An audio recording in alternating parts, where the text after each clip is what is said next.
Welcome to the Outer Realm with Michelle Desrochers and Amelia Pisano. Airing live on the United Public Radio Network, 105.3 FM in New Orleans.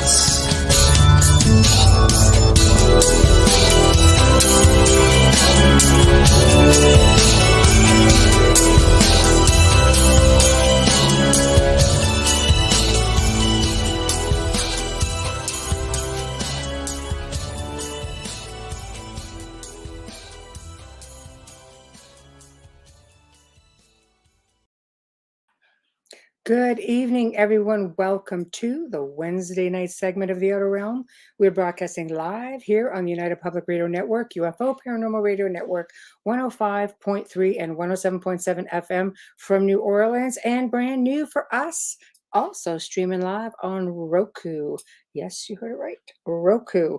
So now you can watch it right from the comfort of your own living room, right? Anyway, we're fully sponsored by the amazing people over at Folgers Coffee who have been a part of our journey since the very beginning. Big thank you to Folgers. Would not be the same without you, and we appreciate you so very much. Also, big thank you to Dr. Snick, aka Justin Snicker, the sonic surgeon, for his contribution of his voice and his music to our intro and outro. He's an award-winning composer of Halloween, horror, sci-fi, and dark wave electronic music, which can be found anywhere that good music can be found. So check him out. Big thank you to Steve McGinnis, the artist behind any of our logos at The Outer Realm. You can find him on Instagram and Facebook. Check him out. He's got stuff ready to go and does amazing horror custom pieces. Very talented gent. So tonight, for the very first time, we are welcoming Florida Bigfoot researchers Tim and Waynette Turner. And funny story how I actually came to connect with them. Tim had commented on our YouTube channel, actually on Ron Morehouse's segment, if you guys remember Quantum Bigfoot, and, you know, sort of made a mention about what he did. And of course, we're always looking for really, talented researchers, especially, in the obscure, a little bit different.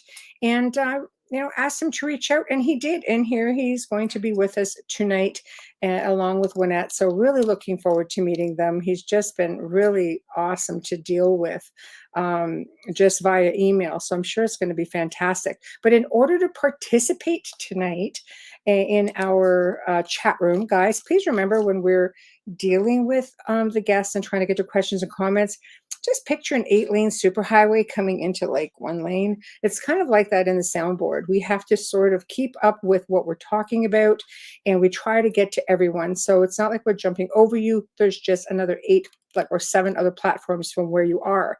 So on YouTube, we're looking at, of course, The Outer Realm, UFO Paranormal Radio, and UFO Gods and Extraterrestrials. Facebook, we've got UFO Paranormal United Public Radio, Canada's Most Haunted, News on the Flip Side, The Outer Realm, and of course, Roku. And we're not getting messages from Roku, so just down to 7. That just kind of increases your odds a little bit. So as people are chiming in here, we'll wait for the guests to pop in. So hello, Thomas. Hello. And let me just put everybody up here. Hello, Thomas. Hello, William. Oh, hello. The BF. We were just talking, I think. Hey, Wayne. Hey, Janie. So yeah, here we are. Okay, so we're kind of all over the place. There we go. So yeah, we will wait for them to come in. There's a lot of stuff that comes in. I mean, he made mention, of course, hey, Pamela, of the Skunk Ape. And I know that in New Orleans, which is where, the network is from, also the Skunk Ape. So I'm really looking forward to getting the similarities.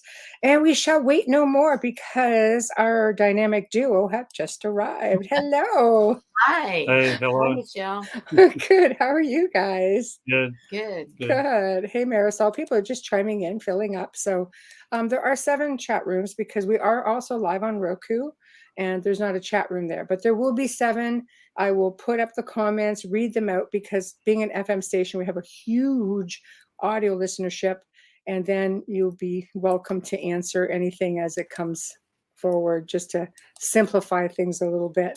So How are you? And thank you for being here on such short notice. Doing good. Yeah, no Yes, problem. great. Yeah. Awesome. So I always like to start at humble beginnings. How does one just decide one day, you know what, we're just going to go chase and this elusive being? Just most people kind of go, no.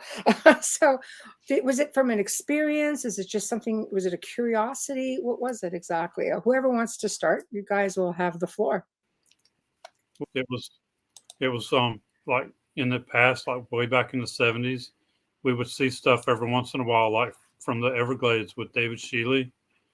And then sometimes you would see stuff on TV, and mainly like way back then you had the $6 million man, Right. and had Andre the Giant playing the Bigfoot. Right. And Yes. and then here we have the Bigfoot shows, and they're going out, but they're never showing anything on TV. Just decided, Right. well, you know what? I've got all this experience hunting, and I've never seen one while I'm out there hunting. Right. I want to start really looking and seeing if they're real.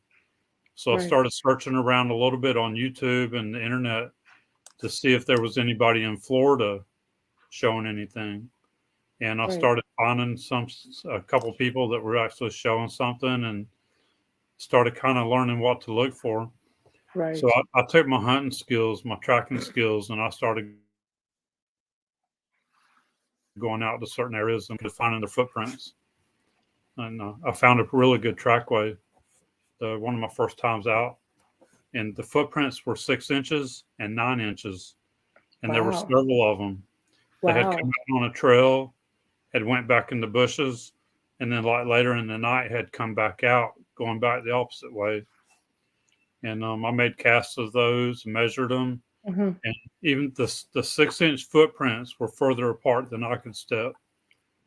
Wow. Wow. So would those be So considered, you do something like that. You would they be start thinking, considered well, juvenile? somebody walking barefoot. Yeah, it was a juvenile. Right. It would have been a juvenile Bigfoot. Yeah. Right. Right. Yeah. Wow. Yeah. So, you hear so much about, I'm going to try to get to questions before because I know I can already tell there's going to be a few for you. We'll get to William. Okay, let's just go in. Quite a bit of information out there. They all seem to agree that he smells really bad. Okay, comment. I guess that's also a good question, because Smelled them a couple anybody times. that I've experienced who have come into contact or been in the vicinity said it's a very pungent smell. Is that right? Yeah, it is. Yeah. And I've only smelled them a couple of times. They Right. don't always smell bad, but it is like a wet dog stinking type of smell, something kind of rotten, Right. kind of mixed together. Yeah. Right. So what prompted you? You just decided we're going to do this, and when it's like, yeah, I got your back. What made you decide that this was something you wanted to get involved in? Well, For you. actually, for me, I have believed since I was like 13, because we lived in a mobile home back then, Right. and we were up late one night, like playing games and stuff, and then all of a sudden we hear like heavy footprints outside of our trailer. Footsteps. Footsteps, yeah. Yeah. Footsteps. I said footprints. But it was like jarring the trailer. Wow. And this went on for like 10, 15 minutes. But we would walk down one end of the trailer, and it would, whatever it was, would walk down the end of the trailer. Wow. It would go back the other way, and it would go that way. And it was just jarring the trailer. And then we heard like the back doorknob jiggle, and my mom, she got the shotgun out, or rifle, whatever she had then, just in case. Right. Whatever this was trying to fix to come into the house. Wow. But after that, it pretty much quit. Wow. So, there was, I don't know what it was, but whatever it was heavy. Yes. I've Around that heard same of them time, too, doing some of that. her family Like, do some you of her think family. that's like an intimidation thing, like, or a I, curiosity thing? I did well, and this was like, and it wasn't in the woods. We Right. were like surrounded Yeah. by orange Yeah, trees. orange grove. Yeah. That's what I But mean. Like, that's a bit brazen. I would be like, wow, but my brother, he experienced stuff, and I had actually two brothers that had experiences like this. Like the one brother, he looked outside and he saw something that was taller than like probably a 7 foot orange tree, and he could see something above it standing there. And then there, in this same area, I had another brother and his friend. They were just riding around in the groves just for kicks, and they stopped probably to make a pit stop or something. Yeah. And my brother, he saw something in the rear view mirror. Then it started like bouncing the trunk. I mean, it was bouncing the car. So they got in the other guy got back in the car and they got out of there because it scared them. Oh, So, heck but yeah. there were other incidences that people talked about out there in that same area. And now that area now is the orange groves are gone, the orange trees are gone, and you got housing developments and everything out there.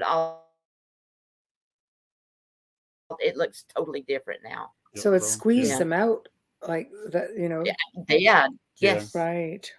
So, Yeah. I don't know, be a little bit much. I mean, we have property up in the area, a couple of hours away where they're known to be. And this is like northern Ontario area, northeastern Ontario in Canada. And I mean, people hear tree, the tree, like the tapping, and they have found, like, there've been sightings of them everywhere. We had a caretaker on the property, and we had just had somebody on the show talking about, what to do and what not to do. And I'm going to ask you guys, your opinion on this. But it's like, whatever you do, don't get out there with the pots and pans, start making all this noise. They take it as a sign of war. I messaged my caretaker, whatever you do, apparently this is a sign of war, don't do it. He's like, okay. Because he was hearing things at like 4 and 5 in the morning. It was dark out, it's very remote, and he goes, I don't think there's anybody out there that hour in the dark chopping wood or that kind of thing, So what are your thoughts on that? What's the do's and the don'ts? Yeah, we don't make any sounds, any noises like that. We don't get out there and knock on trees or do any of that stuff. Okay. And one thing too, I mean, I was a hunter, so I've always used to being quiet in the woods. Right. And I'm quiet and I'll listen. I can actually hear them. I can hear them getting close to us, walking, moving, breaking small tree branches, stuff like that. I listen to the birds. You can hear the birds actually start sounding off and being around. Yeah. Oh, wow. That would make sense. I would not want to be, I would want to be more respectful. It's also falls under that, just not being heard. Maybe you won't be seen. Yeah. Just sort of stay out of everybody's way. So that's been where you guys have had most success, is just being quiet and letting them get a feel for you as well. Yes. And they'll get real close to us. Oh, wow. Really? And I guess that's going to bring me to Wayne's question. Yes. Yeah. Okay, Wayne's question. It goes, thanks for coming on. Did you feel disoriented when encountering these beings? I mean, if you're very quiet, you're obviously not on edge. No, I don't. I'm not afraid of them or anything. I can actually feel them. It's like a pressure on my head. I can actually feel them watching. Interesting. It's kind of like a lot of the Vietnam veterans have kind of got like a sixth sense when they were in Vietnam. Yes. It's kind of that, and I can feel them. Wow, it's like it must be like an energy thing. Just I've only had twice that I've actually had a view where it makes you like kind of. Well, it doesn't make me really disoriented, but it made me like had a dread feeling. It felt like I had to leave, like I needed to get out of the area. Yeah. It makes you feel like something's coming out at you to fight you. Right. Yeah. I've heard this before with other people who have been on. We had one of the gentlemen, Kyle from Alaska, kill a Bigfoot, and he's just a tracker because I was just there to protect everybody from bears. He goes, I didn't know what to expect. He goes, but he goes now. He Yeah. goes, I've got a very healthy outlook and respect because they had experienced so many things, you know. Mhm. But that's what he was saying was you just get the sense, like you feel it in your body. Yep. You do. Yeah. Yes. Okay, we're going to jump ahead a little bit. There's been releases that say that Bigfoot are actually a type of ET or alien, not just a wild thing. Oh, wild thing could fall under many different things here. Hold on. Stories about tribes that went to battle with groups of Bigfoot and said it didn't go well. That's a very interesting comment. Or any Well, yeah, Native American Indian tribes that had fought with them. Yeah. And there were some actually right. too. Actually, like 3 different tribes that actually traded with the Bigfoot or Sasquatch. Mm-hmm. Yeah. Yeah. Yeah. Well, there's a lot of folklore about that, right? With There the is, yeah. indigenous groups. Yeah. A lot of Americans all had it in their history. Yes. Yes. So, okay. Obviously, you've had a lot of experiences. Just how close are you? Like if I had him in my backyard, I guess where I'm going, I'd be a little bit concerned, but in the same respect, not really, because you obviously share space and you guys are more than okay with it. Are you guys relatively close to these guys? Do they follow you home? No, they don't follow us home. No. They've not followed you, eh? I haven't had any kind of signs of them following us home. No. Right. Well, I guess that's good news. Yeah. They So appear to like us. There's never really been any kind of violent or threatening. right. Well, I actually like to hear that. Yeah, I actually like to hear that because they get a bad rap, don't they? They do. Yeah, and when when we're out there though, and he says, "Okay, I feel like they're watching us." Mm-hmm. I never get a sense of fear or anything. Mm-hmm. So if they're there, they're not sending off like bad signs to us. Yeah, they're not threatening you or Yes. giving that vibe. Do they interact with you? So they try to interact with you? Yeah, they've thrown small sticks at us before. At least it's not a rock. I know they're gentle. Yeah.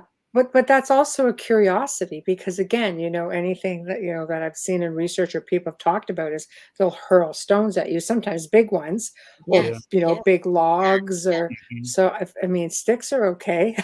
Yes, it's like just being gentle with you. I think that's interesting. Yeah, that's interesting. Yes. Pamela asked, "What kind of equipment do you guys use?" Yeah, we've grown with our equipment because I actually started out using 2 cell phones. Yeah. And filming with the cell phones, and then I went and I bought a camcorder. Then I bought a GoPro. So we use a camcorder, a GoPro, and a thermal camera now too. Mm-hmm. I've had the thermal camera for about a year. Mm-hmm. Right. And we catch them a lot with the thermal camera because it catches it works off of heat, daytime or nighttime. It works off of heat, so we catch them. You'll see them a lot of times. So they look black hot, just like we do. Right. And do you find that they've got a specific type of? I mean, we'll call it language because I look at them as just being beings of another, whether they're interdimensional, dimensional, whatever the case may be. They're individuals. Do you find that they communicate with each other, maybe to try to notify one another that you guys are in the area? Yeah, they have different. When we're out there, a lot of times you can hear them whistle. Sounds just like a human whistling. Oh yeah. And sometimes they'll be on each side of the trail. They'll be following us on each side of the trail, and they'll be whistling back and forth at each other. Right. Yeah. Oh, that's interesting.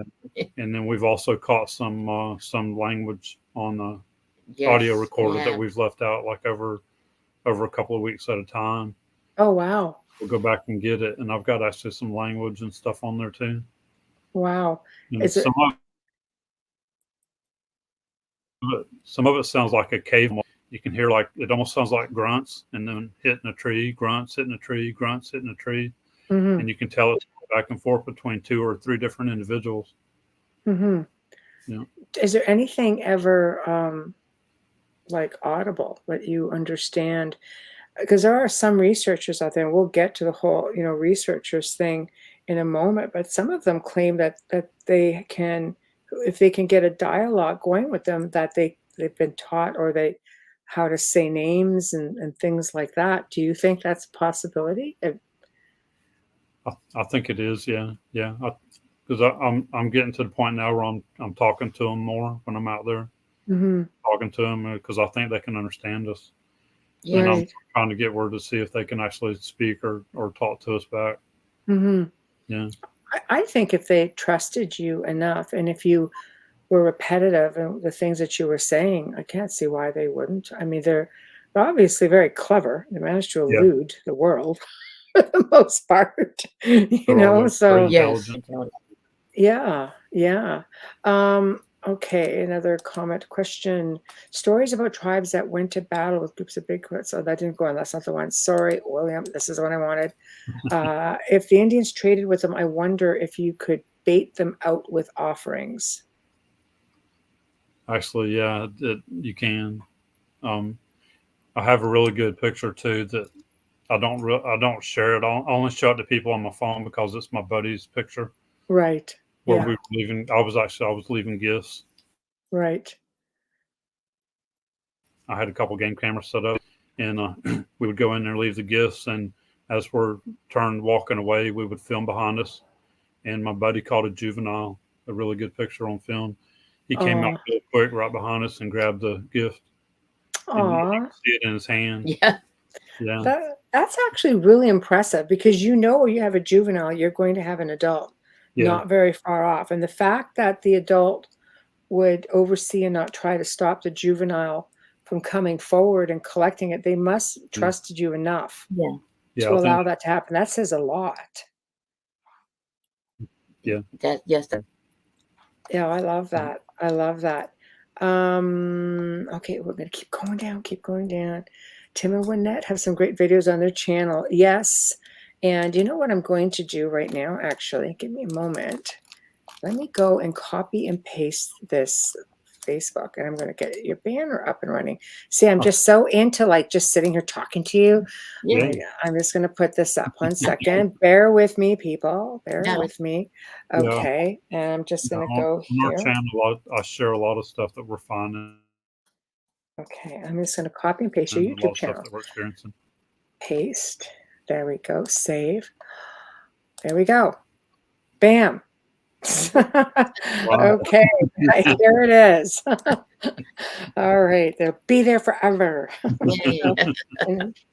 Okay, so let's talk about researching. Obviously, it's like any field. You have those who get it right. You have those who come up with their own phenomenal ways of doing things. Then you Mhm. get those who really shouldn't do it. So just like don't do that. So what are your thoughts on that? Do you find that it's do you find that there's a lot more people out there who just want to go capture them, whether it's killing them, capturing them, as opposed to just observing them? Like what's the ratio to that? And because you're in the field, right? Yeah, I don't think there's that many people that actually want to kill one. I think most people That's want to. changed then. Yeah. I think most people want to actually just see one. Yes. Yeah. I think that's great if you can definitely. And I think That's or you can see changed. one step out front of them. Yeah, it Yes. has. Yeah, yeah. Right. And I know there's still some people that want to kill one, and that's true. There's some. yeah, but I Yeah. think the government would come in and take it real quick too. I think the government knows the real, and they would come in and take it from you. well, allegedly, when Mount St. Helen erupted, there Yeah. were witnesses that claimed that there were 2 or 3 military helicopters that were carrying. We don't know if they were deceased, if they were just, hurt, but they were being airlifted out. 2 or Yep. 3 of them, I've heard Bigfoot. Yeah. that. Mhm. And well, also, I think in some states it's illegal to kill them. I think California is one of them. What's the laws in Florida with that? I've only seen in one of the hunting brochures that tells you about what you can kill and can't kill. There's Mhm. only one that I've seen so far that says you cannot kill a skunk ape. Okay, so you Yeah. guys call it skunk ape there as Skunk well, ape just like is New one. Orleans. Yeah. Yeah, Yeah. Yeah. But I think right. we have a mixture. I think we have a mixture of skunk ape, Sasquatch. There may actually be something else too that I'm starting to learn could be like an ancient people or ancient ones. Right, right. I'm seeing different things. Yeah. Yes, yes. Okay, one moment. I wonder what the Indians did that made Bigfoots go battle with them. I mean, what would actually make a Bigfoot mad? It's a good question because I would think they would want to be fairly elusive and not be bothered with anybody. I mean, they've existed all this time. What would make them come out and want to wage war or defend themselves, whatever the case may be? The only ones I really know of that were actually in a battle like that, they said that the Bigfoots were cannibals, and the Indians were trying to kill them off and keep them Alaska. from their Yeah. people. Yeah. Yeah, Alaska, that was exactly what the Alaskan killer Bigfoot story was of the indigenous people when they were on the show. When Mhm. Kyle was on the show, so that was the story anyway. Yeah, I guess you'd want to pretty much defend yourself at that point. So kind of, creepy to think about it. Um, when you have been in your excursions looking and seeking them out or sharing space, do you ever notice any other odd anomalies like orbs or Yes. UFOs? I mean, Yes. Florida's riddled with everything, so that's It what I is. would ask. So, Yes. Yeah, we oh, have a lot of orbs that we catch on game camera, right. and it's in the same areas that I'm finding the footprints and the hairs and Okay. everything else with the Bigfoot. I've caught them on the game camera, the orbs. I've Hmm. actually caught them on video one time where it looks like um, a juvenile Sasquatch came in as an orb and then changed and was running to get into a position behind a blind that they had, a natural blind, to watch us. Wow. Yes. And I've also caught orbs on the thermal camera during the daytime Hmm. as a heat signature, and the other cameras did not pick it up, could not see it, and we Wow. didn't see it. We couldn't see them with our eyes either. Yeah. I picked it up and caught it with because it's a heat, giving off heat. Right. Right. Yeah. I was going to ask you what your opinion was on what the orbs were, but you think that's we're dealing with, Yeah, I these think they're an beings? energy. I think they're connected with the Bigfoots. I think they use them. Yeah, they use that energy with the orbs. Yes. Yeah. Right. Right. Um, You've listened to Ron Morehouse, of course. I just love him. I saw Right. him actually on Alaskan Killer Bigfoot. I went, I gotta get this guy. Yep. This is it's the first time I had Yeah, Ron actually, Morehead Yeah. is really good at a lot of research. oh, yeah, right. I Yeah. mean, everything made sense after I listened to Ron. I'm like, wait a minute, this is actually something that I can resonate with. What are your thoughts on that, the whole quantum thing? Yeah, I'm really thinking that the quantum physics, the science from it, is really helping to explain a lot of things that's going on with them, the things that we're experiencing. Because Right. we try to do a lot of stuff scientifically, Mm-hmm. as far as like measuring footprints, the step, the stride, Mm-hmm. detect any type of radio frequencies. Right. We use stuff like that. We collect hairs forensically and look at them with the microscope. Mm-hmm.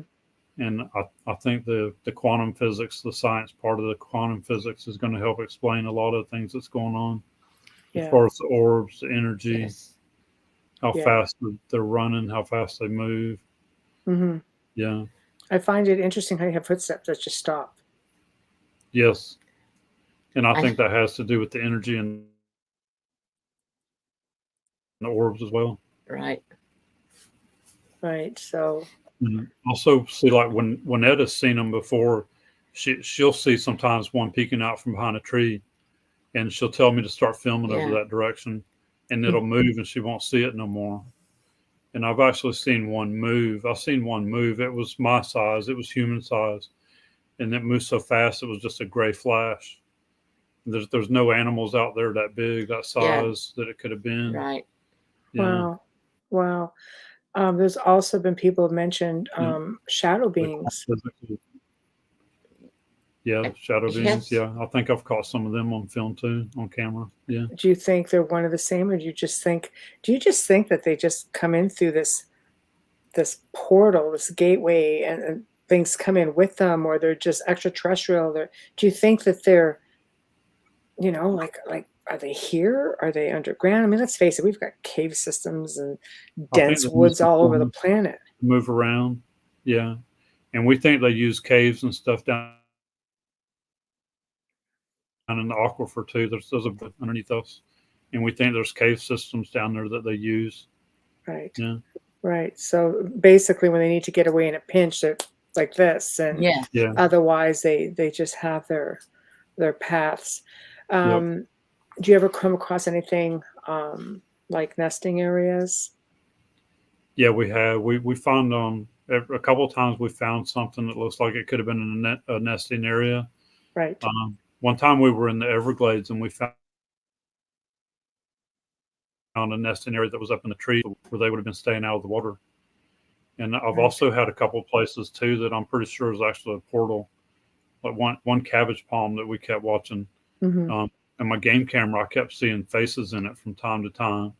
And you would see them watching the deer. When the deer come by, you could see them, their face moving and watching the deer go by. So that's interesting.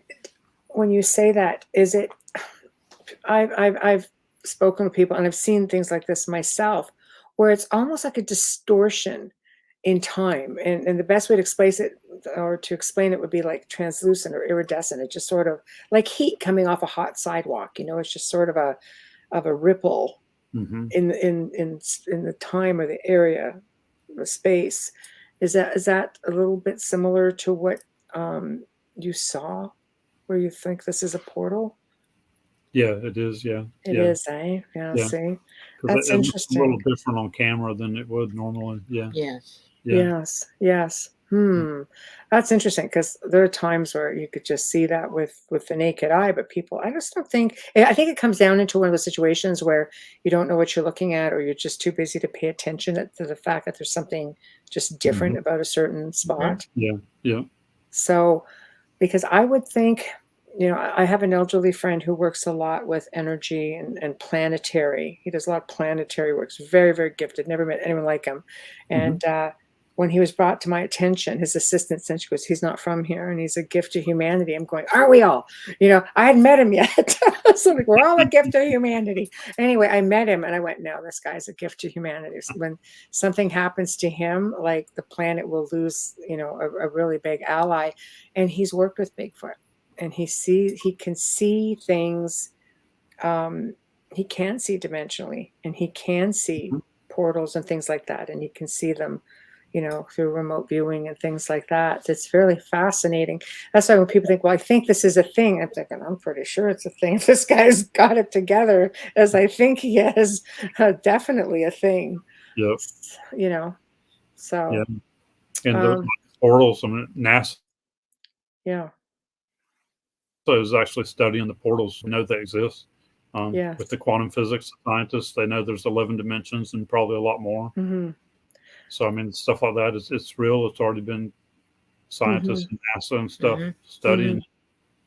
And Yeah. maybe there's like maybe a bit of a time difference as well. Maybe they move a few seconds quicker as well, which would explain also the sudden, Yeah. It sure will. because that's also a theory. No, they move a few Mhm. seconds faster, or they're obviously not slower, because by the time you get to the spot, they're completely gone. So, um, yeah, Mhm.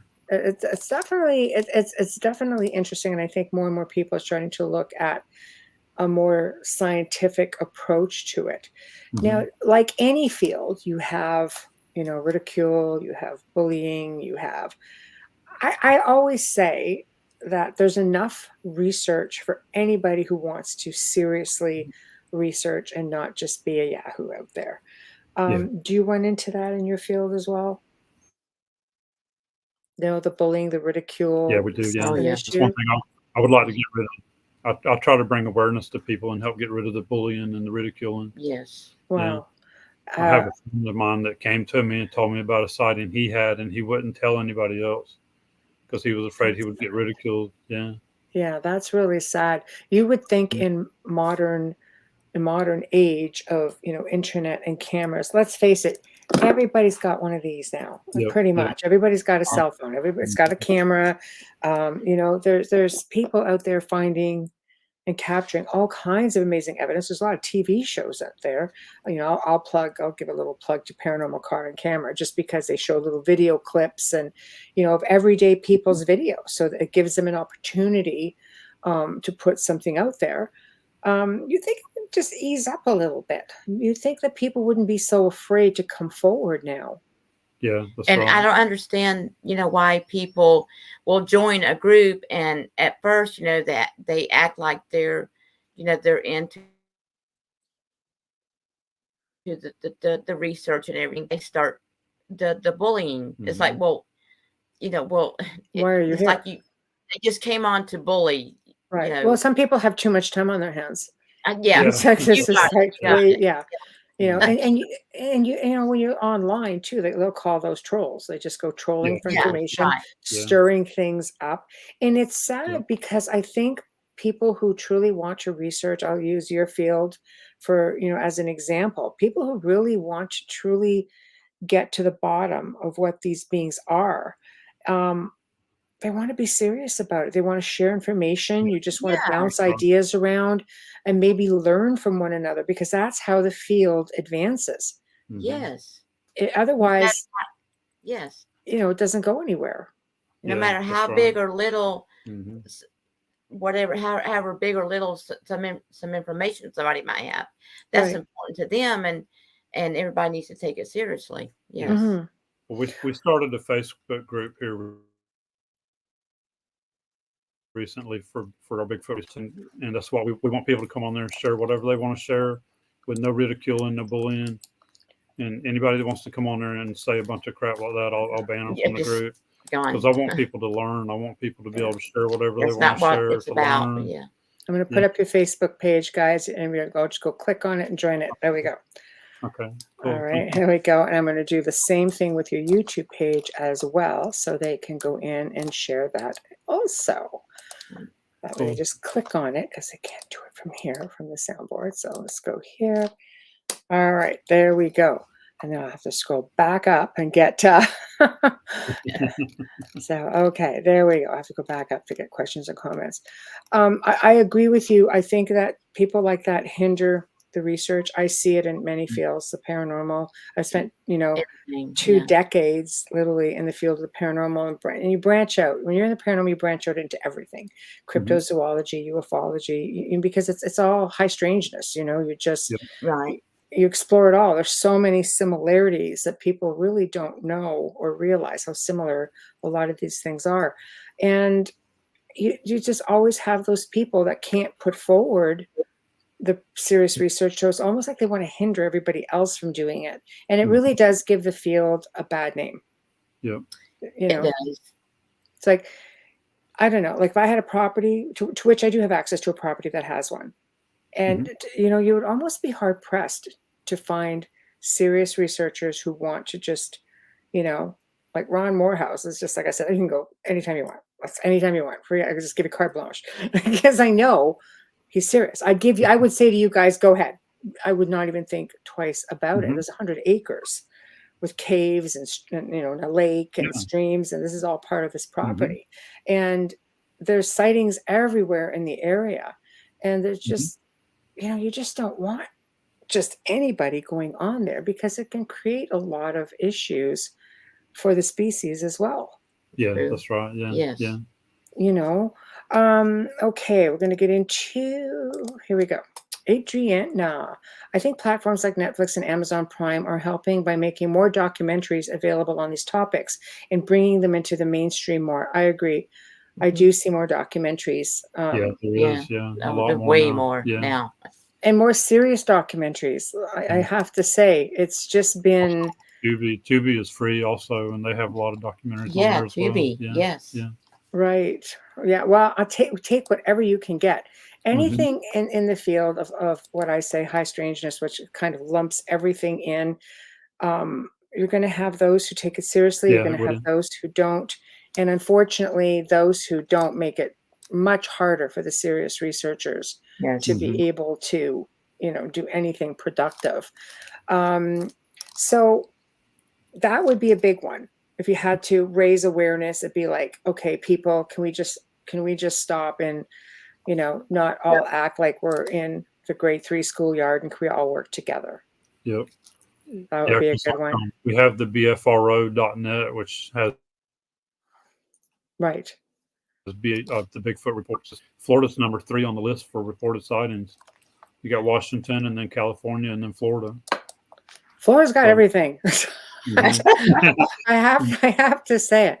We're researching an area in the central part of Florida that's called the Green Swamp.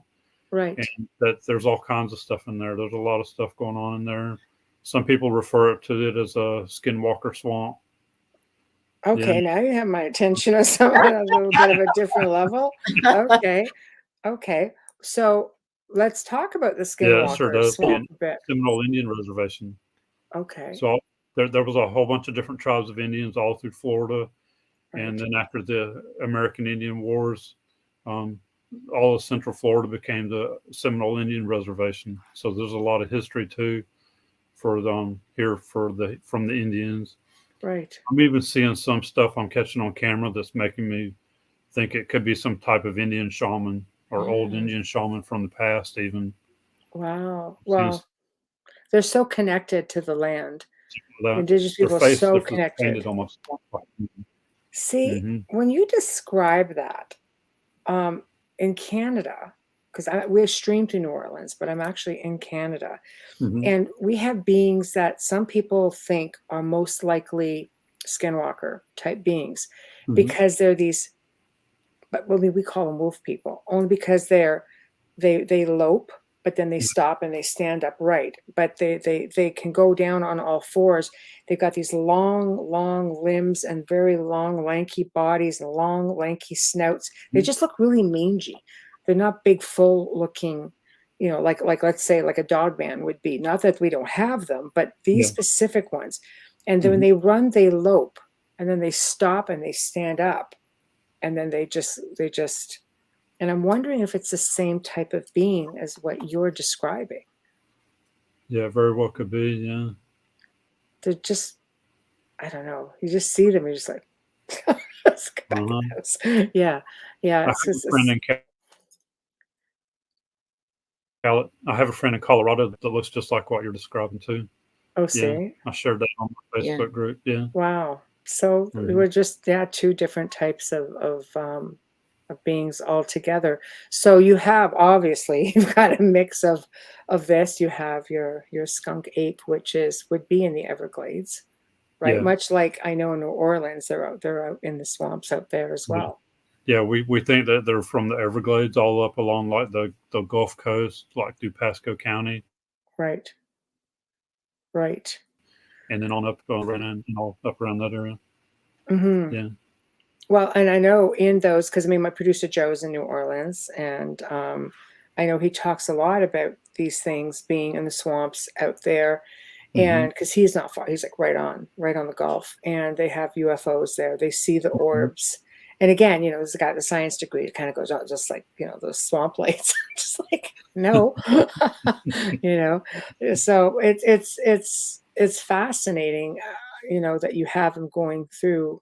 Like there's obviously has to be like an entire community of these beings. Like I think that would be one heck of a trek to be making, to have for such a small group, right? Like, are they not territorial as well? I think they are territorial, probably. Yeah. I think they live in clans or tribes. Yeah. Okay, that's interesting. So there's a social structure to them. Yeah, I think so too. Yeah, I think so. Wow. BF Bud, I've seen a video of ruined houses, a little city in the Green Swamp. Have you two come across any man-made structures there?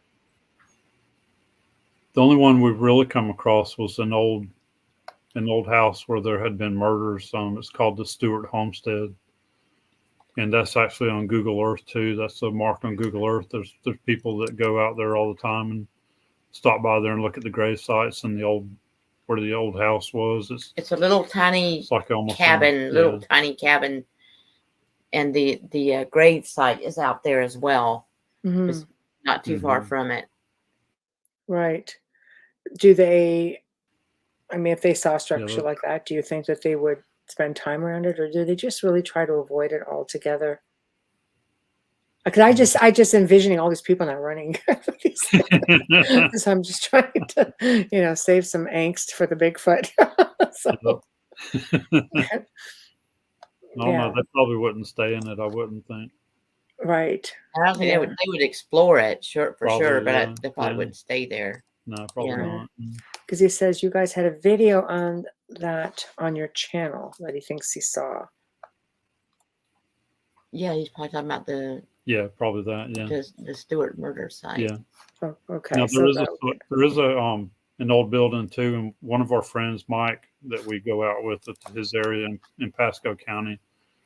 There was an old building that we got on film once or twice there. That BF Bud might be talking about that, but it's just like an old work building or something that's like ruined. Yeah, abandoned. Yeah, abandoned. Right. I don't know. So I find it fascinating. I find what you guys do fascinating. I wish I could just be in like a million places at the same time, because there's just so much I'd like to. I'm a big researcher. I research anything. I love it. I research something every day. I love to. It's part of my job, and I really get into it. But this is something that fascinates me because there's, they come by different names, different parts of the world, different countries, same characteristics, but yet so very different. Have you guys investigated? I think we had this question earlier. Someone was asking about Indiana. Have you guys investigated anything outside of Florida to see, like, are there similarities, differences? No, we haven't. No, just in Florida. Just in Florida. Yeah. Right. Well, you wouldn't need to, really. If you've got this great rapport going on, you already have, pretty much like a test subject. Why go? Yeah, we do. Yeah. Yes. Yeah, and this is all within an hour of our house. Yeah. Wow. Yeah. And there's some areas that are a little bit closer that we haven't really, but we really have. Right. We go through a lot and do a lot and find a lot. What do you think about the Todd Standing documentary? I personally don't know anything about that, so I'm going to leave that to you too. Do you know anything about it? I really think Todd Standing stuff is real. So far, nobody's been able to show anything to disprove it. That's true. A lot of people say it's hoax, but nobody can prove it. Now, which video was this? This is and it's on YouTube. It's on Amazon. I think it's on Netflix, Amazon. Yeah. Okay. On quite a few, and he shows like 3 of them up close. They're different individuals. He shows them up close, and Waynette actually caught one on video here watching us that looks similar to one of the ones that he shows.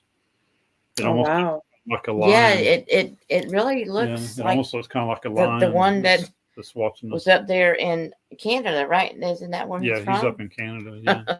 Wow. Yeah.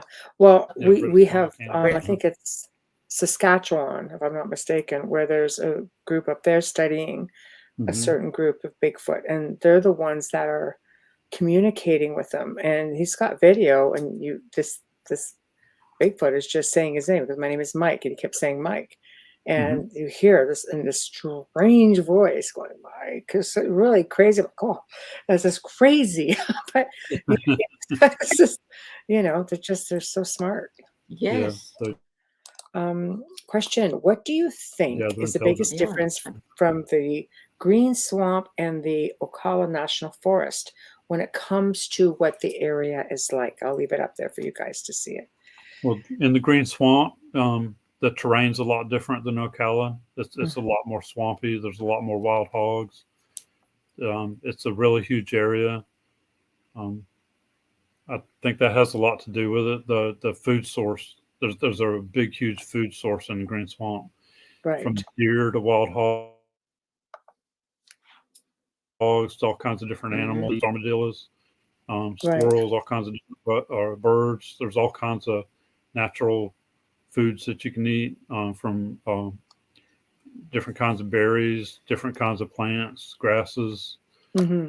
There's all kinds of stuff you can eat out there. I'll show some of the things on my YouTube channel sometimes, and actually eat some of it on camera. Yes, he does. There's so much food out there. And Ocala National Forest is a lot more hilly and pine. Mm-hmm. And there is a pretty good difference in the terrain is the main thing. So, and I think they hang around the water and stuff in the green swamp a lot more. right. Yeah. So do you think that you would have two different species? Yeah, I do. I think in Ocala you're going to have more of just the Sasquatch, where in green swamp you're going to have a mixture of the skunk ape, the Sasquatch. Right. And of what I'm starting to think too is more of a human type, like an ancient race. Mm-hmm. Okay. And yeah, because I'm actually in their face camouflage is different. They look human. Their hair looks human. mm-hmm. Their faces, they blend in, like they'll blend in and look like the pine tree that they're standing next to, or like where the sun's shining and hitting all the leaves and making all the leaves look. So they can camouflage pretty easily. Yes, and it's definitely. making their face look white, just like the leaves. Right. Yeah. Right. It's true. A lot of the photos that you see of them, they do get camouflage right into their environment. Like you really have to look at it. I think that's part of the reason so many people say this is fake, because they just know how to blend in to their space. Yeah. They do. When I first started really researching, I was watching Mark Zaski. He's down in South Florida. I was watching some of his videos, and at first I turned it off. I said, "This is not real." I turned it off. Mm-hmm. The more I kept thinking about it, I said, "I need to go back and watch that again. I need to give it another chance to watch it." Right. And the more I kept watching his stuff, it's like, wow, that's real. He's showing something real right there. Yes, it's real. Right. Things on my videos. I watched one of your videos when I was just out and about today. So I wasn't driving. People, don't panic. Have me on the road while I'm watching, Tim and Waynette's video. No, it's not what I did. But I found it interesting because you guys were walking around and your viewers actually saw. Yeah. Yes, they'll see stuff that we don't. And zoom in and share them with us and say, "Hey, look, we." Right, so they see it right off the bat, and you guys are like, and I love that. Wow, does that happen a lot? Yeah. We don't see them. It does a lot. Yeah, that happens quite a bit, actually. Mm-hmm. Wow. And we'll try to film, and we'll try to zoom way out there and film around and then zoom back in. Right. Yeah, people really like that too, and that helps us too when they're showing screenshots to us and stuff, showing us what they saw. I think it's great. Mm-hmm. I think it's great. Well, I mean, you make it really interactive. I think that's like amazing. It's a great way of, like you say, raising awareness. And I think the more people you bring into the fold, in a healthy way like that, I think, you have future researchers. Yeah, that's right. Yes. Yeah. We have friends that like one friend, she has 2 sons that have gone out with us and they're wanting to go again. They're really interested in Bigfoot and getting out there in the woods and researching. They love it. Mm-hmm. And you're teaching them not to be fearful. Mm-hmm. Right? Because I think that's a really big one. Because a lot of people, like you guys go out during the day, you go out at night. For some reason, people like to go out at night. It's just like, it's like going to a haunted house. It's always haunted. It doesn't matter when time you go, So is it the same thing like with Bigfoot? Like they're there like 24/7 or they're not? Like they're there they are not, But we mostly go out, during the day. Because you can film a lot better. You can film what's going on around you. Yeah. Well, it's safe. A little bit safe. Well, especially when you're out in the swamp. It is safer, you can see better. At nighttime, we've caught fun at nighttime. We've caught sticks being thrown at us at nighttime. Right.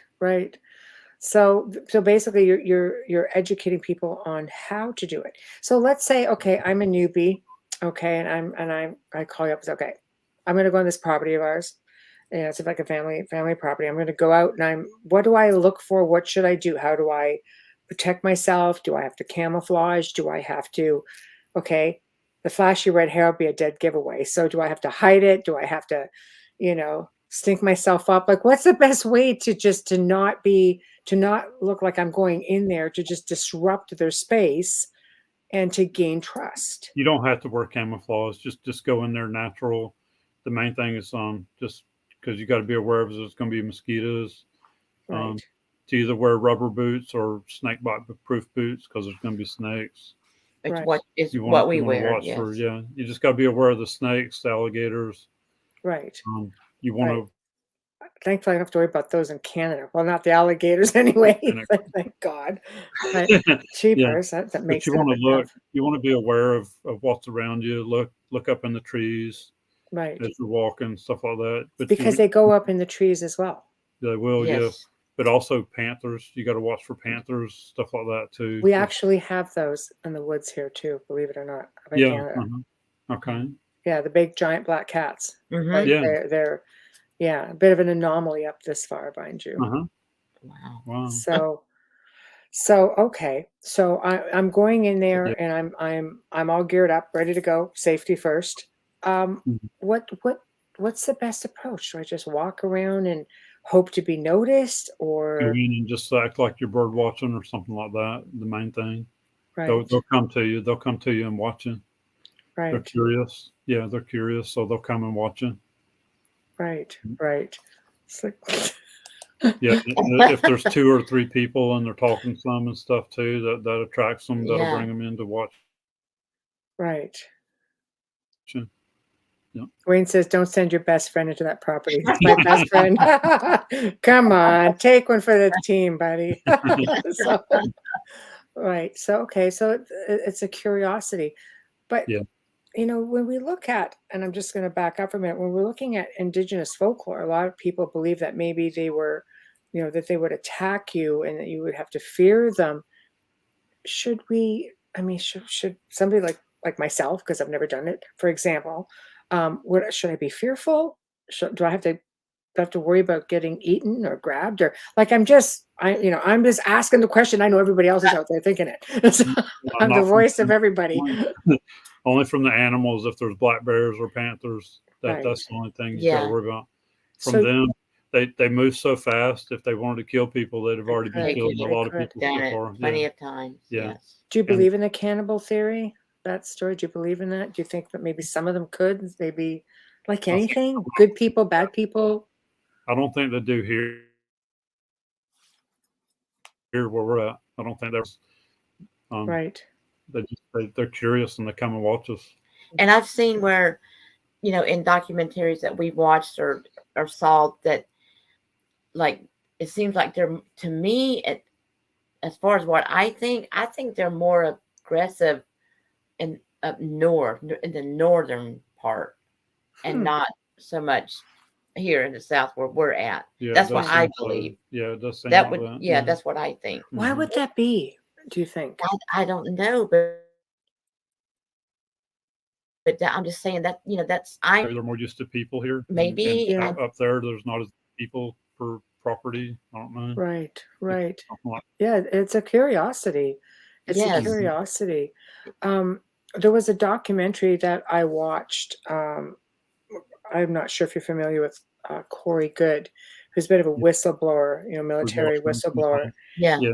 And he made mention that he was at an underground base. Yes. And when he went underground, like really down underground, like probably lower levels, that there were Bigfoot down there. And they were just working, with, they weren't held against their will or anything like that. They were just part of this. I guess they had all kinds of different interdimensional beings or extraterrestrial beings, or should I say, just terrestrial, interterrestrial beings. What are your thoughts on that? I think their bodies, they're so much bigger and stronger than we are too. I think their bodies can handle a lot more than ours can. So I think they can do a lot more stuff like that. Right. Yeah, I think so as well. I've also heard of them used to kill some of the enemy in Vietnam. Wow. Yeah. And that's really interesting. Yes. I'm learning all kinds of stuff. God, I'm glad we connected. Ray says, what do you think about the new show Expedition Bigfoot? I'll say what I've heard. Some of the people that have been on the TV shows don't believe everything you see on TV.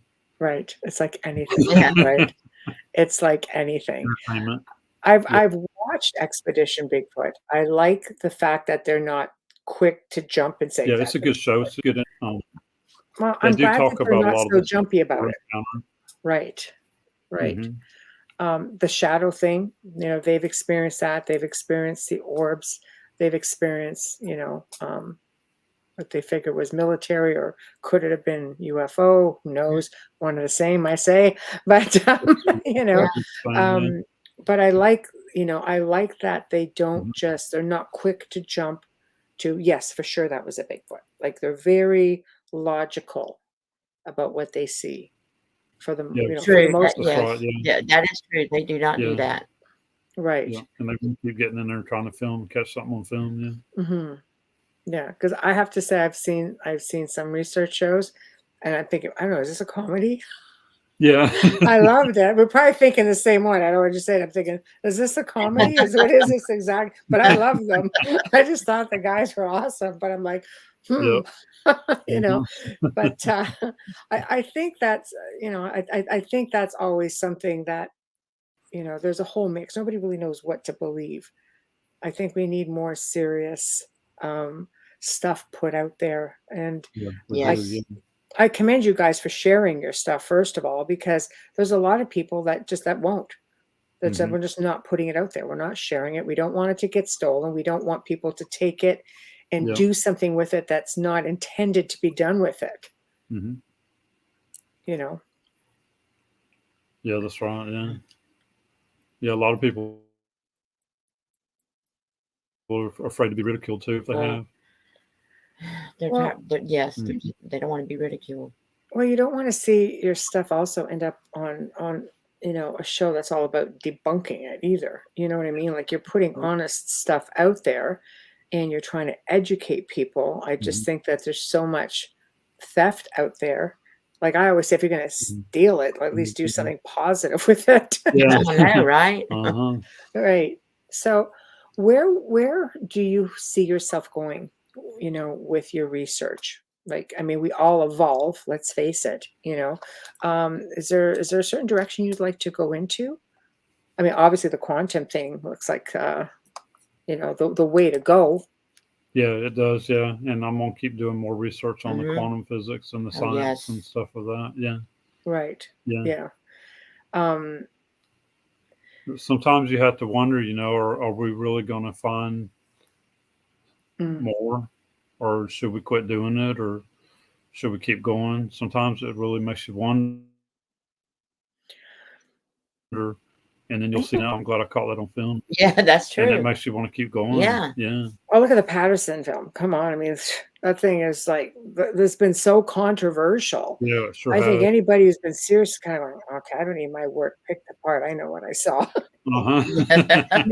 Like, but there's just, I think we're in the age of technology where so much stuff can be fudged that people are leery, I think, of what they see. Yeah. They don't know what to I believe. know, right? And Yeah. that's Yeah. They don't understandable. know if somebody's making something look real. Yeah. Yeah. mhm. I like the whole quantum thing though. I do, because Mhm. we're also in an age, because of internet and things like that, and being able to research things for ourselves. There's something, a degree of logic about it, that people have an easier time accepting. See, this is what is interesting to me. Some people say no, they're just ancient primates of some sort, there's nothing human about them. Other people are just like, it's sort of like that lost, like people, when you see the giant squid, in the depths of the Yep. ocean, and they just think, no, Mhm. these beings just went down to the depths of our cave systems, and there's no intelligence to them. They just sit there, they grunt. Then you have those like, no, they're interdimensional. They just come through portals. It's easier for people to kind of go, no, they just come through portals sometimes than it is to think that they actually live in our forests. And then you have people who are on the flip side of that. Yep. Yes. You know, do you think more people need to research into the whole quantum physics thing? Yeah. Because like with me, I mean, I hunted for years. I grew up hunting, and I never had any kind of sighting at all. Right. And once I started researching, now when I look back at certain times, I actually had encounters, even though I didn't see one. I had Right. encounters and things happen that was them doing it. Or they were Right. yeah. See, I like how you word that, because this is something Rana talked a lot about as well. And people, I think, have a hard time grasping it. They Mm-hmm. can create things like that. They can get into your head. They can, like, they can, you know, telepathically communicate with you. They can make you feel nauseous. It can give you those headaches. It Yeah, can, they sure can. Yeah. Yeah. yeah, yeah. So how You many? got a headache one time. Yeah. He Yeah. got Yeah, this about a year ago when one hit me with the infrasound, it gave me a headache for a couple hours. Wow. Yeah. Mm-hmm. So can you explain the infrasound, how it works from the Bigfoot standpoint for those who are listening? The infrasound, from what I understand, in a couple of my videos, I've seen it from Scott Carpenter. When they open their mouth a little bit and show their teeth, they can emit a frequency Wow. that's called infrasound. That tigers use it. There's several different kinds of animals that they use can it use it. Right. to Right. paralyze their prey. So I think they're using it, and it gives you a like a sense of anxiety, a dread feeling that something's coming out to kill you, and it affects people differently. Mm-hmm. Puts you into like fight or flight mode. Because like when I was feeling it, so I have a lot of experience in the woods. I Mm-hmm. felt like a bear was coming at me, and I was thinking to myself, do I need to draw my gun or do I need to keep filming? And Right. I kept thinking to myself, well, I know what it is, I know what's causing it, and I knew I could tell where it was coming from. I was pinpointing exactly where it was coming from, so I kept filming that direction. Mm-hmm. Right. If I hadn't have known what it was that was causing it, I would have drew my gun out and been ready to fight because it was that strong. Wow. Yeah. Wow. Yeah, I've heard that. I've heard people, Yeah. not Yeah, often though, not often.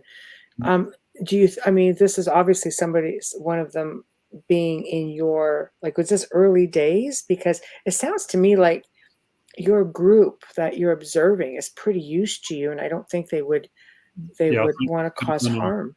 this could have been like a lone male that was by himself or Yeah. something nearby. Right. It was in a nearby area where we have experiences with the groups. Wow. It could have been just a male that Yeah. was Right. Yeah, just a little having a overactive. bad day or like Right. yeah, So that's yeah. sort of like a stay away thing, right? Because I Yeah, mean, it it's is. human nature, fight or flight. If you don't feel good in Yeah. a certain area, you're gonna try to venture out of that, Mm-hmm. right? Yeah, Okay. So how many hours do you think you spend on the computer researching your footage from when you were in the field? Good question. A lot. almost every evening after work. Yeah, he really puts the work Yeah. into it. like everybody else. Yeah. I mean, I work a full-time job. So when I'm home, I'm trying to look through my video footage and put videos together and trying to zoom in sometimes and see if I think I'm seeing what I'm really seeing on the video footage. And it takes a lot of time. Yeah. Yeah.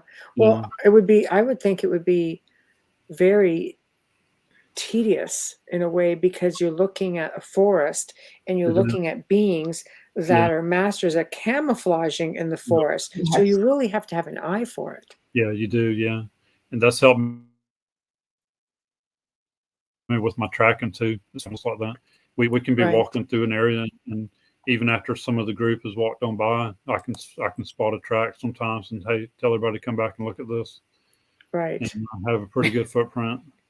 Right. And I can see it too in the videos when I'm watching the videos and the footage too. Having that Right. little bit of eye for detail. Yeah. Well, how long have you been doing this exactly, you guys? 3 years, almost right at 3 years now. Wow. Yeah. Wow. So yeah, so you definitely have been able to get an eye for it for sure. What about Les Stroud's Yeah, we Bigfoot have a lot of, Survivor Man and the evidence he captured? If you've seen it and want to comment on it? yeah, I've been watching. I think I've watched all of his Bigfoot shows that he had on. Yes. Yeah. And Right. he has some really good stuff because you can tell, like when he's sitting there putting a shelter together and he keeps hearing something that makes him stop and look into the woods, something that keeps distracting him that's not normal, that's not right. Right. And Right. he went out with Todd Standing as well. Experience. That's right. He had an experience out there too. Yeah. Yeah. Yeah. Wow. Really? That's interesting. He actually he thinks one sat on him while he was Yeah, sleeping while he one was night. sleeping. He said That's he could. not a light endeavor. Like even a juvenile would be, ooh, you know. Yeah, and I've heard they'll do that if you're sleeping like in a sleeping bag out in the open by the fire during the night. They'll come and they'll actually like sit on you. Is there a reason why? Is it just to mess with you? Yeah. Got a sense of humor, maybe. Yeah. I don't know. Yeah. Oh yeah, that's and crazy. I've heard they'll do that. They'll do that. If you're sitting at camp, they'll come up behind you and tap you on the shoulder. Oh, so they like to play and mind ninja you a little bit. Yeah. They're mind ninjas, apparently. Okay. Okay. Note to self. Okay. All right. That's fascinating. I love learning. So this to me is fantastic. Chris, hey Chris, people think the world is overpopulated, but if you think about it, there are vast spaces that are uninhabited, plenty of room for a creature like Bigfoot to exist with little detection. Yeah, there sure is. Yeah, even here in Florida, there's a lot of people moving here in Florida right now too, and the housing area is just booming. It's just crazy. They're building houses everywhere, but there's still a lot of woods, a lot of wildlife management areas. True. There's still a lot of places for them. Yeah. Right. So there's definitely a lot of. Let's put it this way: there's a lot of space that the unsuspecting hiker or hunter could encounter such a being. It's always hard for me, you know, because I've seen so much, you know, just through having abilities and so on, that it's hard for me to look at a being like that. Like to me, they're pretty magnificent, just with their degree of intelligence. And I mean, if they can be social with one another, and they, you know, and they live in social groups, and they're protective of their young and so on, that's hard to look at that as being a creature, or like to me, it's just another being, you know? Yeah. Yeah, that's right. Yeah. Yeah. I mean, call me crazy, but I don't know. Maybe I'm just funny like that. But so that brings me to the mentality of people. Do you think people just look at them too much as being just a dumb primate? Yeah. Even though I tend to think that most primates are smarter than a lot of people I know. Yeah, and I saw the TV shows as well. I do too. Yeah. Yes. Right. People think that they want to just see like an ape walk out and be able to see an ape walk out in front of them when they're not. Right. Yeah. That's a hard one. Way too intelligent. Yeah. Their camouflage is way too good. Right. Mm. Right. I mean, I've had people that look. I mean, clearly, I agree with you with the aspect that they are very clever. If they wanted to hurt you, they could. I've had people say, that's true. You know, they've been hunted down with respects to. Not, I wouldn't say hunted down. I mean, they've had their cars chased, and they are pacing the car. They're able to keep up with the car, and they'll cut in front of the car to the point where if they wanted to hit you and knock you off the road, I'm sure they could. Oh, yes. But they just strategically just get ahead of you and move over, slow you down. Like they're very strategic about what they do. Like there is a plan. Yeah. Mm-hmm. You know, am I mistaken with that, or is that pretty much? I think it is. Yeah, I think they use that when they're hunting too. When they're hunting deer, I've heard them how they hunt deer and they'll herd the deer up, and it's almost the same way you just described with the car. Yeah. Wow. I have to I'm going to make a quick station ID. So station and sponsor ID, because that's, you know, this is what I call the fun part of what I do, but this is the business part. So for those of you who are just tuning in, should have done this a while ago, but we'll let it go. We'll let it go. You are listening to The Outer Realm here on United Public Radio Network, UFO Paranormal Radio Network, 105.3 and 107.7 FM from the beautiful city of New Orleans, and Roku, people. That's right. United Public Radio and UFO Paranormal Radio Network have a Roku channel, and we are live on Roku right now. We are fully sponsored by the amazing people over at Folgers Coffee, and we'd like to give them a big thank you. We appreciate you so much. A big thank you to our other sponsor, Justin Snicker, aka Dr. Snick, the Sonic Surgeon, an award-winning composer of Halloween horror, sci-fi, and dark wave electronic music. And you can find him on Bandcamp, Spotify, iTunes, Amazon, most streaming platforms. Big thank you to Steve McGinnis, the artist behind the artwork here at The Outer Realm. We are sitting here having a little roundtable parlay with Florida Bigfoot researchers Tim and Waynette Turner, who have been a wealth of information, I have to say. I mean, I am pretty versed in a lot of things, and people will say, you know, just they can ask me pretty much anything. I'm like, yeah, blah, blah, blah, blah, blah, blah. You know, but I love learning new things. And this is out of the realm for me because somehow, as curious as I am about it, I've never really thought to go out and want to actually find one of these guys. It's just that fight or flight thing, kind of going, yeah, you know, you just got to back away. You can't do everything, you know. And I grew up in the North, and I mean, I know they were around, but just never really thought much about it. Like they're pretty elusive because they weren't squeezed out of their habitats like they are now, I guess. Yes. Yep. Do you see that being a big problem moving forward? You know, in some areas. Yeah, I do, because I think there's a lot of energy with the trees, and they're seeing all the trees being cut down, and like there's been a lot of interactions with the loggers and stuff too. True. Yeah. So I think Aggressive it has interaction. Yeah, aggressive. Yeah. Wow. Yeah. I can't say that I blame them. I get pretty ornery when I see forests getting cut down too.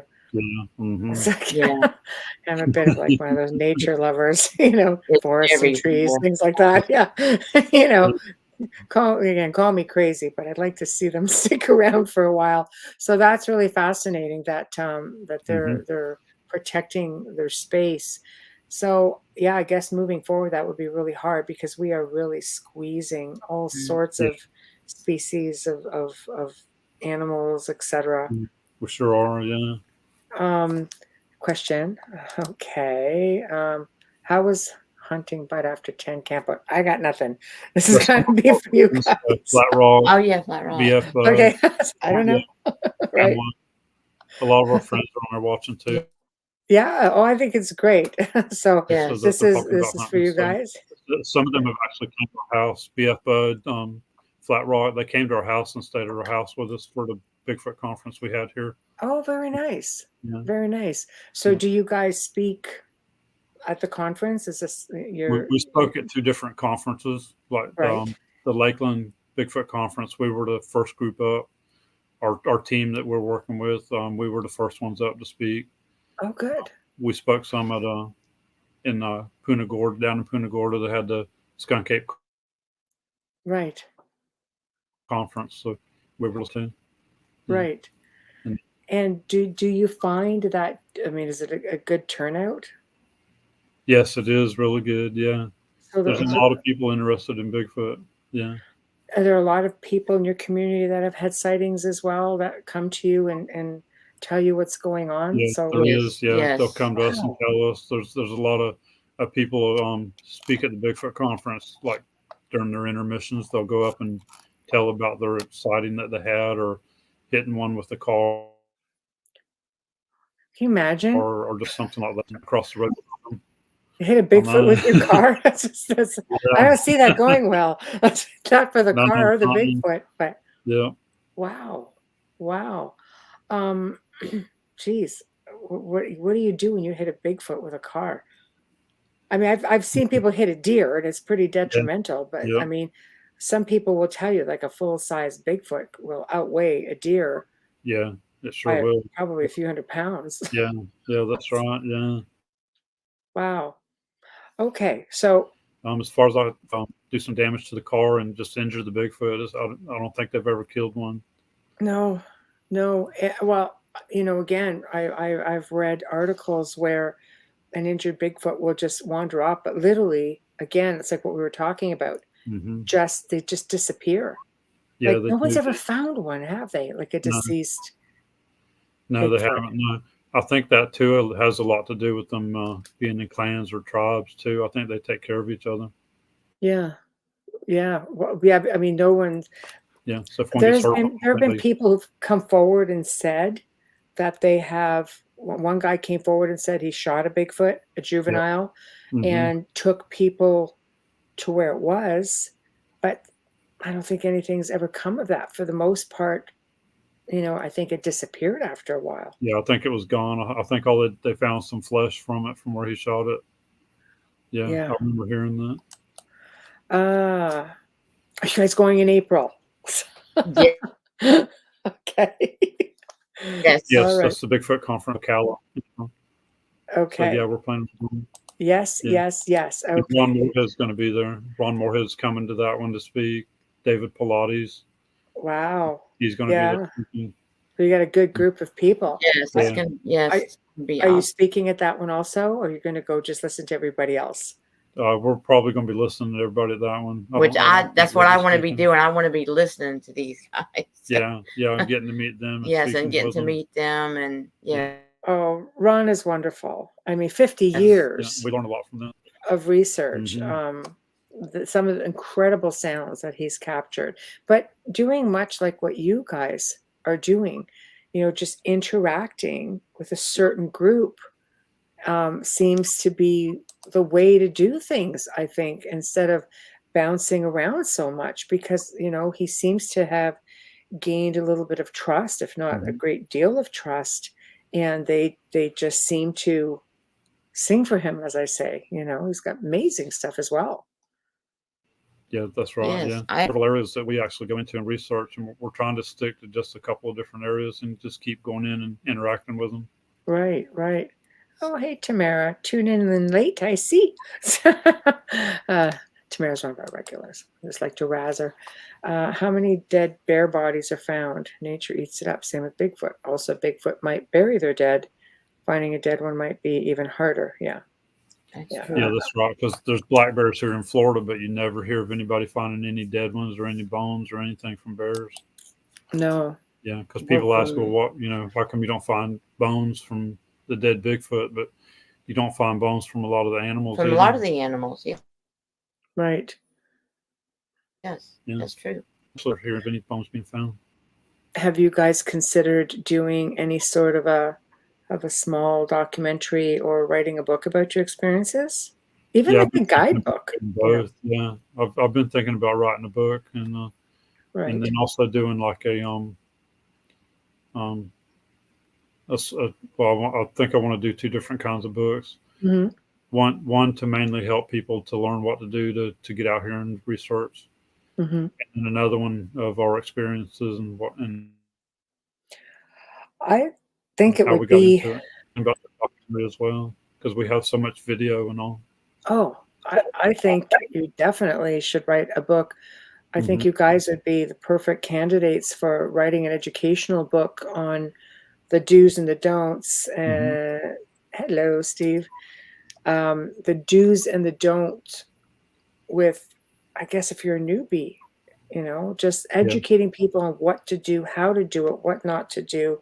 I mean, I'm curious about it, but in the same respect, I'm like, I'd be a target because his hair is just not going anywhere. So it'd be like, I don't know who'd be the most curious, but there's a right way of doing things and there's a wrong way of doing things. There we go. All right. And he's capitalized. He's screaming that out at you. Hey, Flat Rock, Yeah. you come back to my house anytime for breakfast. There we go. He's just screaming out. You should write a book on your tracking skills. There we go. I like that. Capitalize. It just gets the point right out there. So, but yeah, I guess that's probably what I mean with the do's and don'ts. Properly educating people on how to properly research these beings.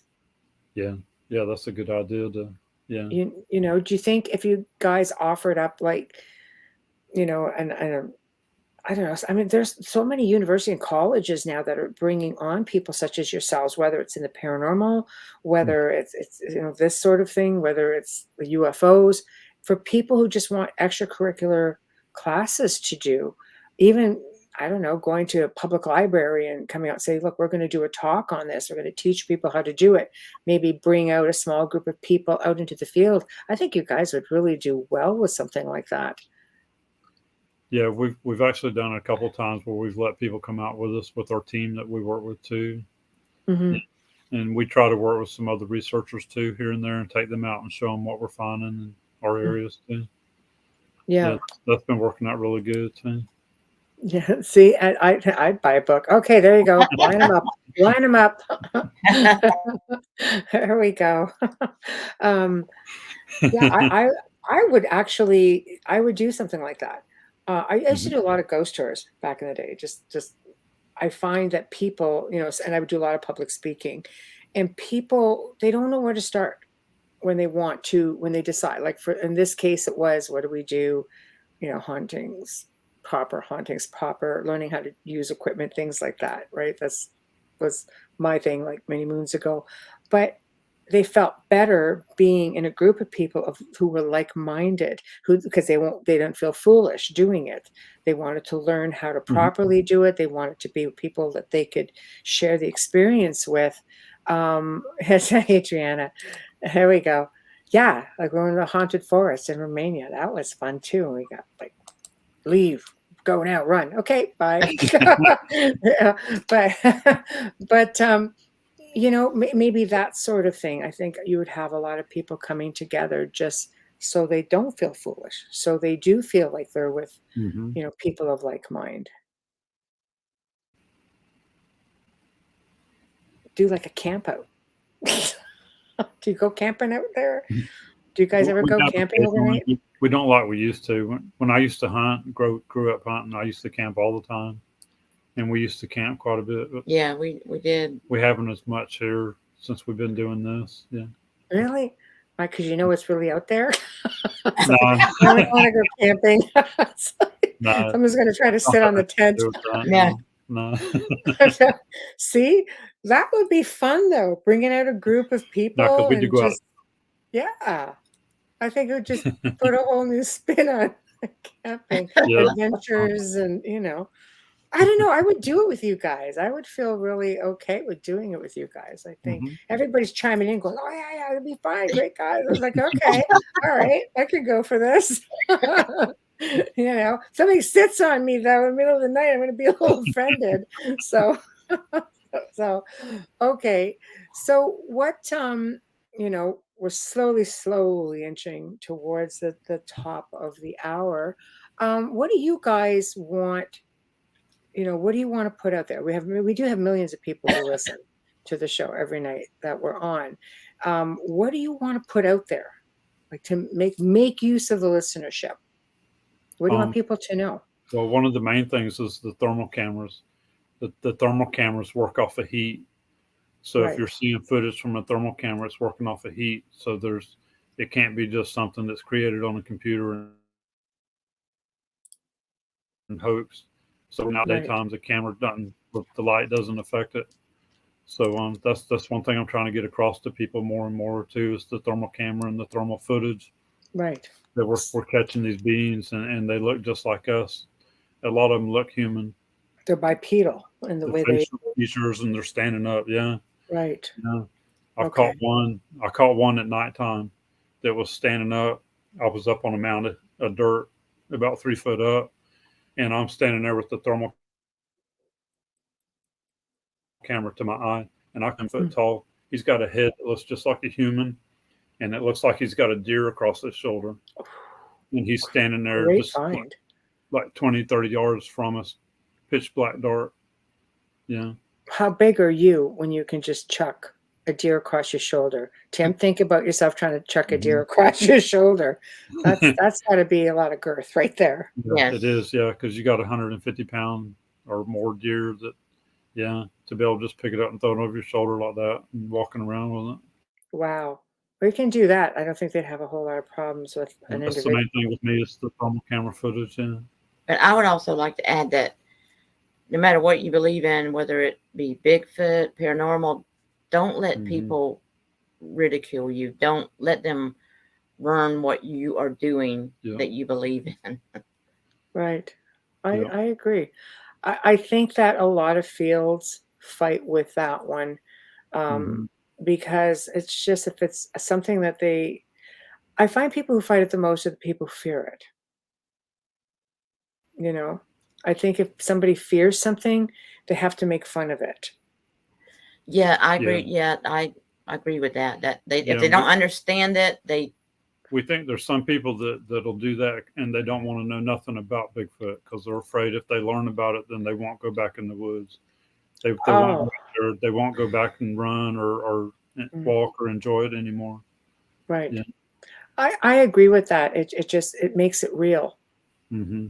It's sort of one of those out of sight, out of minds, like, oh, well, I'm not listening. You know, I don't want to know. But that's life, though. You know, we share space with so many other beings out there, and I think life keeps us so busy that we fail to pay attention. When you're taking that walk in the woods, especially when you're in the deep woods or the Everglades and you're in a quiet space, to think that you're alone, to me, is just like ludicrous. Yes. Yeah, that's right. Yeah. You know? Okay, quick question here. Tamara, there we go. Here, yeah, you woke up from your nappies, eh? Do you find the paranormal encrypted or cryptic overlap in the field? Yeah, we do, as far as like, because we're getting orbs, we're getting them where we think they're cloaked. The Bigfoots are cloaked. And we're getting the different types of beings too. That's more than just the Bigfoot and the skunk apes. So I think it is. Yeah. Yeah. So you think, they're cloaking then? Yeah, we think they're cloaking too. Yeah. Yeah. That's interesting. Yeah. Have you found that on your cameras? It's like sort of that translucent, iridescent, wavy little field. Like, yeah, I think the distortion, I guess. It's more translucent. Not really that they're just disappearing or you can't see them at all, but it's more like translucent. Yeah. Where you can still see there's something there that, yeah. Yes. Do you think, with that being said, and I'm going to go back to Chris's. Chris has got a question here, and I would like to add to that. Like, he's saying, do you think Bigfoot could exist in Central Park in NYC? My question was along those same lines. If they can cloak, how do we know they're just not? If you don't know, people aren't paying attention. That whole wave thing, they could be anywhere. I have a couple of friends that send me pictures of them in their houses where they're like translucent like that, but yet you can kind of see that they're there. And even one of my friends had one walk off of his porch and left a big, huge footprint. And he showed me the footprint with a big ruler there. Yeah. In the house. I think in his house. Yeah. A couple different people in their house. See, I have boundaries. I don't know how I would really do with that. Yeah. Wow, in the house. So how does something so I think big and heavy just... How do we not notice something like that? I think it's because they can move between dimensions. They can be transparent. So they are following people home, basically. Yes, sometimes they do. Yeah, yeah. Oh my goodness. Yeah. Oh, so Wayne says, do you think the cloaking is a technology, or is it something natural within the being itself, bestie? You know, I hate that word, creature. Just saying. Not really. More to do with the quantum physics. Right. The way they're able to use energy. Right. Yeah. Right. It's just how they're manipulating the energy. Yeah, manipulating energy. Yeah. Wow. That's also really interesting. Okay. Hi, James. There's so many different ways to go out and look for Bigfoot in different areas. Yeah, there sure is. In your house, apparently, James. You just got to sit there and just where it is. Do you think the coyotes are being pushed out of forest by cryptids? James just recently had a Bigfoot group, and it's got the big red one that we have. People have been reported seeing here in Central Florida, and he actually caught it on video. I was looking at it today. One of my friends took a screenshot and sent it to me. And I looked back at his footage and looked at it, and it looks to me like it's a really big, huge one. One hunter, he took us in and showed us exactly where he saw it. Right. And he Right. said it stepped out on the trail, and he thought it was fixing to kill him. And he said it stepped right back into the woods and went on. And he said, it was huge. He said it made Arnold Schwarzenegger look like a kid. Yeah. Wow. Yeah. Said the head was as Little big as girly man. Yeah. Yeah. And I think he caught it on video. Yeah. Oh, that's insane. That's insane. So obviously they could turn up pretty much just about anywhere. Yeah. So yeah. Well, when Tamara says coyotes, for example, I'm going to say food source. I'm going to elaborate on that with food source being pushed out of the forests. Do you think by cryptids into the cities, yeah, maybe they're fearing? I think as we use the coyotes though. I think they use them to hunt. Yeah. We've been out a couple different times at night where I've heard a howl, almost like a howl yell, and then the coyotes will start up howling, yelling, and yelping, and it was not a coyote that started it. So I think they somehow are able to work with the coyotes or manipulate them. Right. To hunt. Yeah, I would think that it's sort of something. A double-edged something, you know, like I think being like coyotes, for example, you know, just trying to venture out of the forest into a safer place, being in communities. Crazy coyote has no clue that this thing apparently can just manifest anywhere it wants. But anyway, you know, and is it because they're doing that and we're squeezing out habitats for including Bigfoot? You know, if this is another reason they're just venturing out, or are they just so used to people infringing on their space that now they're like free for all? Yeah, that's right. And the coyotes will come into neighborhoods looking for food too, looking for people's cats or small dogs or stuff like that as well. Yeah. Yes. Yes. So, okay, so we've tackled, you know, obviously the best tool of the trade here to make it a bit more foolproof would be considered like the thermal. I love thermal imager. I do. I think it's really a great piece of equipment to, you know, to work with this sort of thing, hands down. People out there, okay, people, you know, if you're not interested, if you're scared, learn about it. Doesn't mean you have to go walk out into the woods, and it doesn't mean the woods in your backyard has anything to worry about, because clearly it doesn't matter. You see, it doesn't matter. So, you know, if you're catching something's eye, meh, you know, but yeah, I think every field has its share of bad seeds, and unfortunately, you know, all we can do, you know, in your case and in this part of your field is just doing what you do best, you know, present it and just like make of it what you will. Here it is. If you don't have anything good to say, don't say it at all. That's right. That's It's an opinion. It's a perception. It's just how we perceive it, how others perceive it. I think in the end, working together is really it's the only key. Yeah, we learn more that way. Yes. Yeah. Well, you do, and if you fear something and you learn about it, maybe it takes away that fear. Like you're saying, you know, you've got this great rapport, and they're watching you and throwing little twigs at you. A twig could be a boulder. A twig could be like a tree arm, you know. Like, but they're not. They're throwing little things to play with you. Yeah. They're allowing their young to come and take bait from you. How do they don't know it's not poisonous. They don't know what it is. I mean, it's like, okay, it's food, but it's like they're trusting. Like you've built this relationship. Tell our intentions as well. Yeah. Well, I also believe that they're telepathic. If they can manifest, and if they can cloak, and if they have all of these phenomenal abilities, you know, they're going to be able to read, I believe, telepathically read what you're all about, read your energy, read your mind, your thoughts. If they can put out, you know, this sound that can cripple you pretty much, I truly believe they can communicate. They can hear you. Yes. And if you guys don't exhibit any sign of threat, I do truly think this is why you're getting the results that you're getting. You're building trust. Yeah. Yes. Yeah, I think so. For sure. You know? They know that we nature and And we're not there to hurt them and them or everything. anything. Yeah. Yeah. Pamela says they do. They are great researchers. We have a really great fan base, and I love it. I love it. There's so many positive comments in the stream. You know, keep it coming, guys. We have a couple more minutes. So lastly then, how do people find you? You know, if they have a story they want to share with you, or maybe they'd like you to come and research with them, or they come research with you, or follow what it is you guys are doing.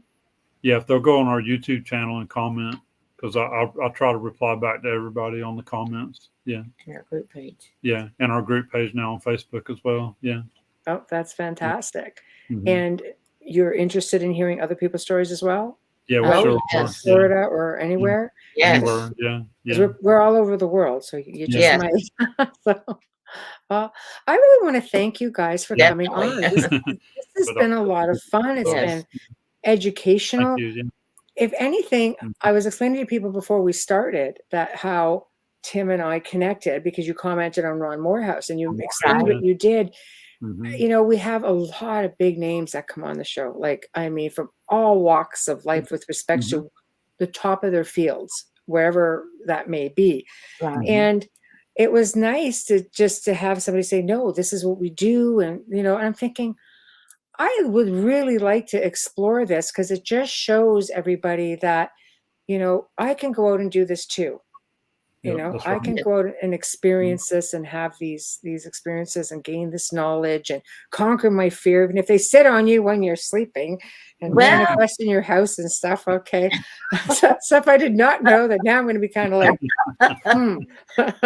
So, you know, but this has really been a lot of fun. I've really enjoyed having you guys on. Thank you. I've loved it. Thank you. Well, there's a lot of people listening. I will reach out. I mean, I'll be on the soundboard for another hour after the show is done. But once all our servers roll in, I will let you guys know how many people are actually listening tonight, and I'll make sure you guys have links to the show, to this, you know, the YouTubes and SoundCloud. Of course, our audio is much bigger audience because we're an FM network. So our audio archives tend to do the best. And of course, you guys will definitely get the links to that as well.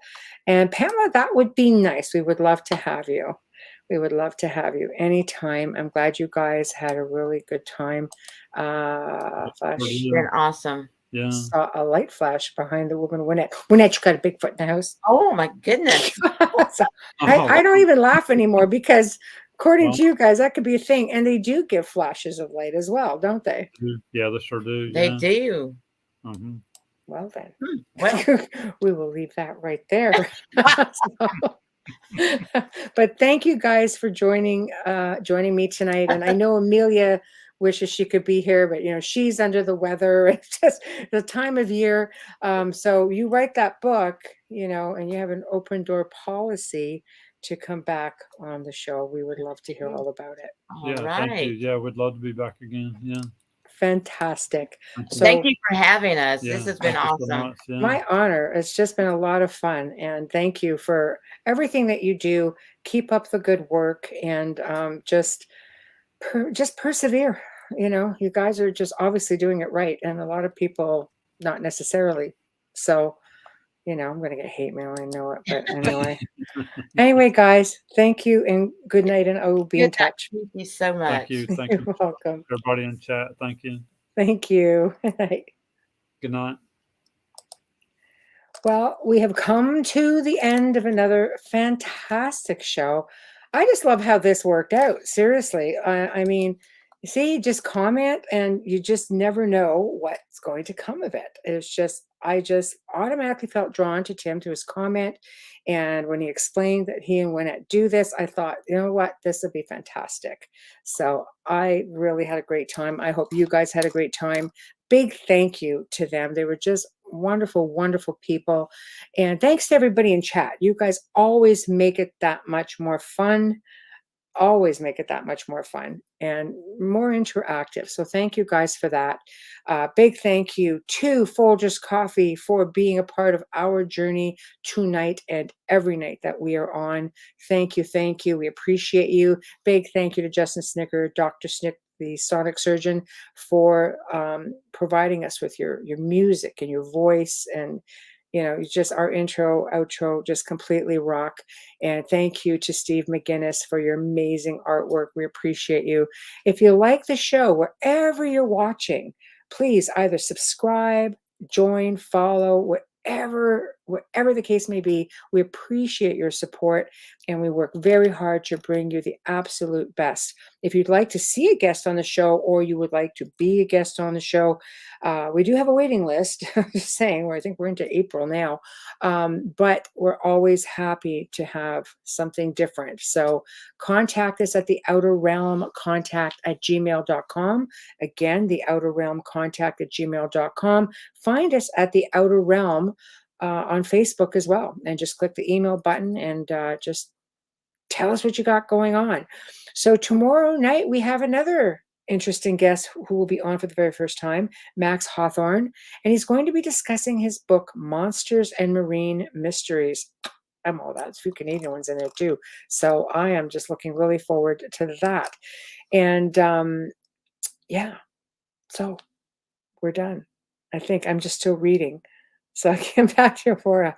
Well, thank you, Chris, coming back to my aura. It's a little bit tired, but I will take it. So anyway, thank you guys. Good night. We'll see you tomorrow.